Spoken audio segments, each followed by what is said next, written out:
ఇప్పుడు అసలు సిసలైన టైం మన మెగాస్టార్ చిరంజీవి గారు మాట్లాడే టైం వచ్చేసింది. ఏమాత్రం ఆలస్యం చేయకుండా ఆయన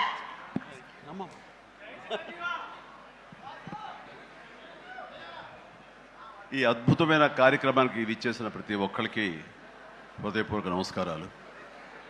ముఖ్యంగా నాకు తెలిసి గత 2-3 ఏళ్ళగా వాళ్ళు చేసే ఇతర సామాజిక కార్యక్రమాలతో పాటు ఈ కార్యక్రమం కూడా, ఈ సామాజిక సేవ, ఈ బ్లడ్ డొనేషన్ అనేది కూడా మొదలుపెట్టి నాకు అత్యంత ఆప్తులైన చుక్కపల్లి సురేష్ గారు మరింత దగ్గరయ్యారు నా హృదయానికి. ఈ సందర్భంగా ఇంత చక్కటి కార్యక్రమం, ఇంత సేవా కార్యక్రమం చేస్తున్న నా మిత్రుడు, సోదరుడు చుక్కపల్లి సురేష్ గారికి నా హృదయపూర్వక ధన్యవాదాలు, నమస్కారాలు తెలియజేస్తున్నాను. అలాగే ఆయనకి కుడి ఎడమలుగా ఆకాష్, అవినాష్ ఇద్దరు అత్యుత్తమ కుమారులు. వాళ్ళు ఈ కార్యక్రమాన్ని వాళ్ళ భుజస్కంధాల మీద వేసుకుని దీన్ని ఇంత చక్కగా, ఇంత పెద్ద ఎత్తున, ఇంత మెగా బ్లడ్ క్యాంప్ చేయటం అన్నది, దానికి ఎంతో కొంత సహకరించిన మా చిరంజీవి చారిటబుల్ ట్రస్ట్కి ఎనలేని సంతృప్తిని ఇచ్చావు. తద్వారా నాకు ఎంతో సంతోషాన్ని మిగిల్చావు అవినాష్. So wonderful. అండ్ ఈ రోజున ఇది కార్యక్రమానికి విచ్చేయటమే కాకుండా బ్లడ్ డొనేట్ చేసిన బిడ్డలాంటి తేజాకి నా హృదయపూర్వక ధన్యవాదాలు తెలియజేస్తున్నాను. And excellent. నేను అడిగింది ఫస్ట్ టైం అని కాదు, ముందు నుంచి ఇచ్చాను. సో బతికిపోయావు. లేదంటే కనుక నన్ను ఇన్స్పిరేషన్ కానీ బయట మాట్లాడుతుంటావు, ఈ బ్లడ్ డొనేషన్ దాంట్లో తీసుకోలేదేమనుకాను. వండర్ఫుల్. Please keep rocking.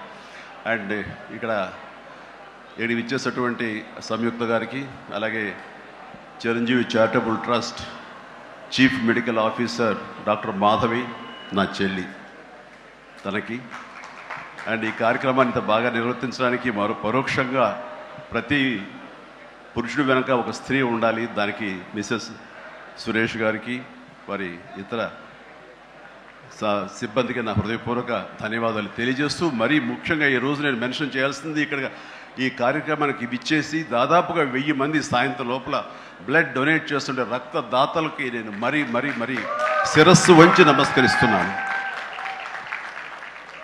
వాళ్ళు ఈ రోజున బ్లడ్ ఇవ్వటం అన్నది కేవలం వాళ్ళకి ఎనలేని సంతృప్తి వస్తుంది, కానీ ఆ బ్లడ్ మూలంగా ఒక ప్రాణం కాపాడబడుతుంది. ఇది నేను ఎప్పటి నుంచో ఎన్నో ఏళ్లబట్టిగా నేను అనుభవిస్తున్నటువంటి గొప్ప ఫీలింగ్ ఇది నాకు.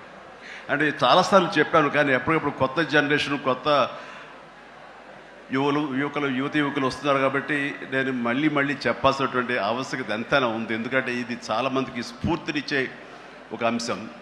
ఈ చెప్పబోయే ఈ విషయం ముఖ్యంగా ఒక జర్నలిస్ట్ సోదరుడికి నేను ఆజన్మాంతరం రుణపడి ఉంటాను. నన్ను థాట్ ప్రవోక్ చేసి నన్ను ఇన్స్పైర్ చేసినటువంటి ఆ ఒక మ్యాగజైన్ సంబంధించిన ఒక జర్నలిస్ట్ రాసిన ఒక రైటప్ నాలో ఈ స్పృహ నాకు వచ్చేలాగా, నేను ఈ బ్లడ్ డొనేషన్ వైపు డ్రైవ్ అయ్యేలాగా ఆ ఆర్టికల్ నాకు ఎంతో దోహదపడింది. సో ఆ రాసిన మనిషి ఎవరో ఏమిటో నేను మళ్ళీ ఎప్పుడు కలవలేదు, కానీ ప్రతిసారి అతను తలుచుకుంటూనే ఉంటాను.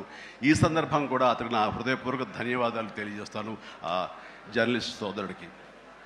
ఎందుకంటే మా అందరికీ సేవ చేయాలని ఉంటుంది, కానీ ఎలా చేయాలో తెలియనటువంటి ఒక డోలాయమాన పరిస్థితితో లేదా తొయ్యుకో ఉన్నప్పుడు మీలాంటి వాళ్ళు మాకు ఆ స్ఫూర్తినిచ్చి మాకు డ్రైవ్ చేస్తే కనుక నిజంగా అది పెద్ద మీరు సహాయం చేసినట్లు.